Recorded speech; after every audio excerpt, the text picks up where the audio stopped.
here is how you're going to remove the control panel.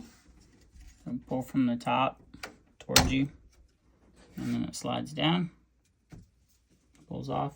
You can see there's tabs on the bottom that held that in. Same tabs on the top. 4 screws.